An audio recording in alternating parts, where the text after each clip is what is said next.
Bonjour tout le monde, j'espère que vous allez bien. Aujourd'hui, on va parler de l'abstraction. Et comme toujours, je commence par une petite définition.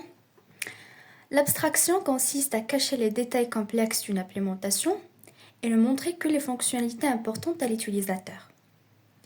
Et en C++, on utilise souvent les classes abstraites et les méthodes virtuelles pures pour implémenter ce concept. Par exemple, pensez à une voiture. Lorsque vous la conduisez, vous utilisez le volant, l'accélérateur et les freins, qui sont des fonctionnalités essentielles. Vous n'avez pas besoin de savoir comment le moteur fonctionne en détail. D'accord? Pourquoi utiliser l'abstraction? Premièrement, cacher les détails inutiles, ce qui permet de simplifier le code pour l'utilisateur.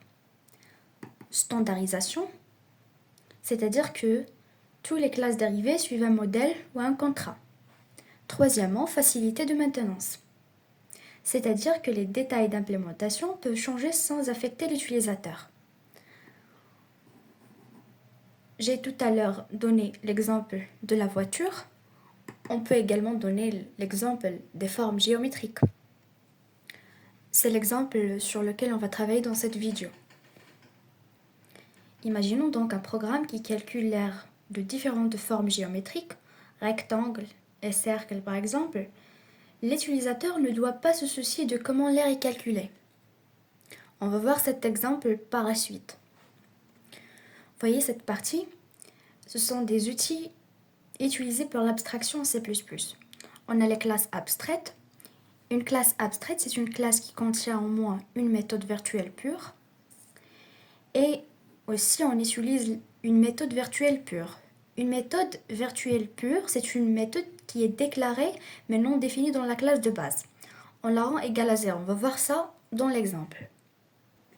Alors avant de vous montrer la réponse, utilisez par vous-même de créer une classe abstraite qui porte le nom form. D'accord? Cette classe contient une méthode virtuelle pure, calculer R. Une méthode virtuelle pure, calculer R, qui permet de calculer l'aire de la forme avec un destructeur. Donc essayez juste d'implémenter cette logique avec un code minimaliste. Une classe abstraite. Et n'oubliez pas qu'une classe abstraite, c'est une classe qui contient au moins une méthode virtuelle pure. D'accord? Donc cette classe form, c'est une classe abstraite parce qu'il contient la méthode virtuelle pure calculée R. Et la méthode virtuelle pure, c'est une méthode qui est déclarée mais non définie. Elle est non définie dans la classe de base. Notre classe de base ici dans cet exemple, c'est la classe form. On la rend égale à 0. Vous voyez, donc on écrit virtual calculer R égale à 0. Alors essayez de la faire avant de voir la réponse. Et voilà notre classe abstraite form. Le mot-clé classe, le nom de la classe c'est form, public. Et voici la méthode virtuelle pure dont je vous ai parlé. Et regardez cette remarque. Chaque fois, on doit redéfinir cette méthode. Donc voici le mot-clé virtual, double, parce qu'il va retourner une valeur de type double. Et on fait égal à 0. Voilà ce que j'ai dit ici. Alors, notre classe form, c'est une classe abstraite. Pourquoi?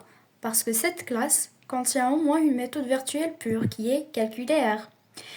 Et la méthode virtuelle pure qui est calculer R, c'est une méthode qui est déclarée mais non définie dans la classe de base. Donc, les autres classes entrantes vont définir cette méthode. On la rend égale à 0.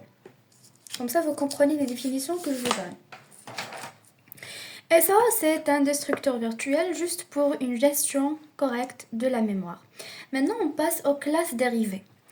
Un rectangle est une forme. Donc, essayez de créer la méthode, ou bien la classe rectangle qui hérite de la classe forme. Essayez de créer cette classe. Vous pouvez mettre des attributs comme largeur et hauteur et ajouter le constructeur. Et n'oubliez pas d'implémenter la méthode virtuelle pure, calculer R, pour le rectangle. Donc essayez de faire cette classe rectangle. Et voilà notre classe dérivée rectangle. Voilà les points que vous devez prendre en considération. D'abord, la classe rectangle, c'est une classe dérivée. Il hérite de la classe forme. Ça, ce sont les propriétés de la classe rectangle, qui sont de type double. Ils sont privés. C'est ce que vous devez comprendre. On a déjà appris comment faire des constructeurs. Donc voilà le constructeur de notre classe rectangle. Il prend paramètre 2, juste deux arguments, largeur et hauteur. Parce que la classe forme, si vous avez vu la vidéo de l'héritage, parce que la classe forme ne possède pas de propriétés. Donc on met juste les propriétés qu'on a, qui sont de la classe enfante rectangle, largeur et hauteur. Et voilà l'implémentation de la méthode calculaire pour un rectangle.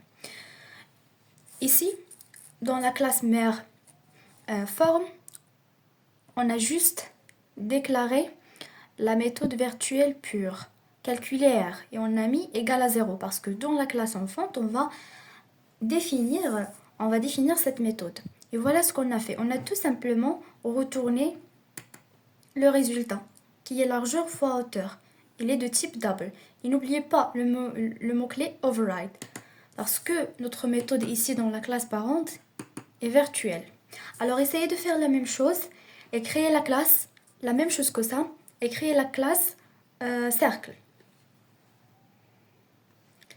Voici notre classe cercle qui hérite de la classe forme et qui porte l'attribut privé rayon de type double. Voici le constructeur et voici l'implémentation de la méthode calculée R pour un cercle. Il ne faut pas oublier le mot-clé override. Donc ça retourne pi fois le rayon fois le rayon. MPI, c'est une constante définie dans la bibliothèque CMAT lorsque vous faites ça. Donc ça représente la valeur de pi. Et voilà. C'est en gros ce que vous pouvez rencontrer en travaillant sur le concept d'abstraction. Si vous avez des questions ou bien ambiguïtés, n'hésitez pas à les écrire en commentaire. À la prochaine.